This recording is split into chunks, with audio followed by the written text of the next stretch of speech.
My name is Tanzuna Ramyadansa, and I'm the Scientific Director and Graduate Program Coordinator of the Madagascar Biodiversity Center.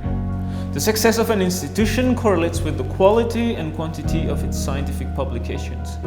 My main role is to make the center a factory producing scientific publications. I support projects from all departments and make sure that every project is done with scientific rigor and published in a quality journal. I have developed a training program to ensure students have the skills they need to complete their projects. For instance, we have workshops on critical thinking, statistics, programming, writing, and more. My third role is to develop a fair and equitable environment so that everyone thrives as a scientist and as a person. We are the first and only organization in Madagascar to combat parachute science, where foreign researchers from rich countries exploit local students but provide little in return.